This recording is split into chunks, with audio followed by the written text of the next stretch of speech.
राजस्थान सरकार के गोपालन विभाग ने एक आदेश निकाला है जिसके तहत गायों को जो सड़कों पर घूम रही होती हैं आवारा न कहकर बेसहारा या निराश्रित कहने को वांछनीय बताया गया है। मेरे साथ बात करने के लिए इस समय मौजूद गोपालन विभाग के मंत्री जोराराम कुमावत हैं। जोराराम जी, क्या आपको लगता नहीं कि ज़मीनी स्तर पर असलियत में काम होना चाहिए गायों के लिए? जो इस प्रकार के ऑर्डर हैं, क्या वो आपके हिसाब से गायों की स्थिति का सुधार करेंगे? निश्चित रूप से देखो, गाय हमारी माता है और शास्त्रों में भी माता माना है और हम भी जैसे सभी एक एक सनातनी है उसको गाय को माता मानते हैं।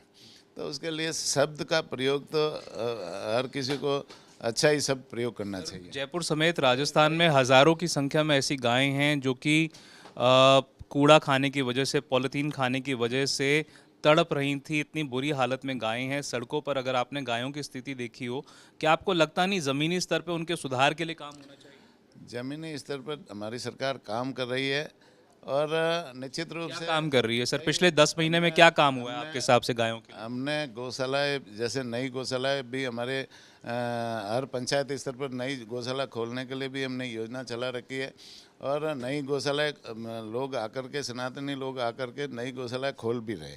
वो तो लोग अगर कर रहे हैं, सरकार का मैं जानना चाह रहा था, सरकार ने क्या किया है पिछले 10 महीने? सरकार की तरफ से अनुदान देने की योजना भी हमारी सरकार की तरफ से चल रहा है।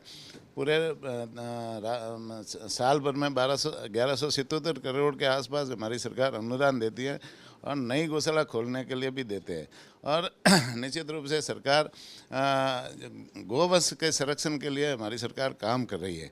और अभी जो गोवंश को जैसे आवारा कहने के लिए जो शब्द प्रयोग होता था सरकारी रिकॉर्ड में, कहाँ होता था सर? सरकारी महकमों में ही होता था ना? महकमों में भी होता था और बोलचाल की भाषा में भी तो आवारा शब्द बोलते हैं। तो ये सर कांग्रेस कह रही है राजनीति है साफ तौर पर। सड़कों पर जो गायें इतनी तड़पती हैं उनके लिए काम करने के बजाय इस प्रकार के आप लोग ऑर्डर अगर निकाल रहे हैं तो आपको लगता नहीं कि राजनीति है इसके ऊपर उठकर? ये राजनीति नहीं है भाई। कांग्रेस के एक वरिष्ठ सदस्य ने विधानसभा में ये मांग की थी, जो सभापति के रूप में भी उन्होंने काम किया और उन्होंने भी मांग की थी और कई माननीय सदस्यों ने इस संबंध में मांग की थी कि ये गोवंश को हम आवारा नहीं बोले, उनको सम्मानजनक शब्द से पुकारा जाए।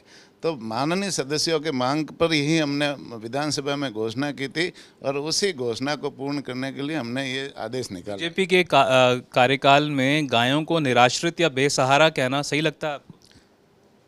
निराश्रित और बेसहारा ये अच्छा शब्द है भाई। इनके कोई न कोई मालिक है। मानते नहीं? बेसहारा तो वो होती हैं सर जिनको कोई सहारा नहीं होता। वही मैं कहने जा रहा हूँ, जैसे इनके कोई न कोई मालिक है। बीजेपी का सहारा नहीं है सर गायों को? बीजेपी तो उसके प्रति समर्पित है। बेसहारा आप कह रहे हैं? मेरी बात को आप समझो ना भाई।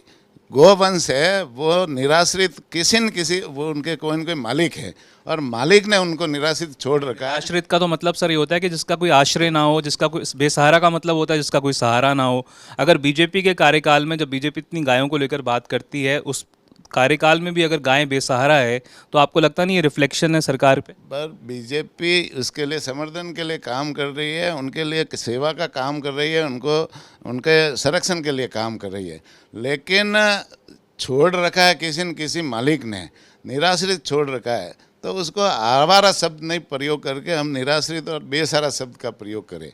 और बीजेपी तो, हमारी सरकार तो समर्पित है, हमारी सरकार तो गोवंश के लिए काम कर रही है। तो ये थे राजस्थान सरकार में मौजूदा मंत्री गोपालन विभाग के जोराराम कुमावत, ये कहते हुए कि बीजेपी तो काम कर रही है, जबकि कांग्रेस का ये कहना है कि गाय के मुद्दे पर बीजेपी जो है वो केवल राजनीति कर रही है।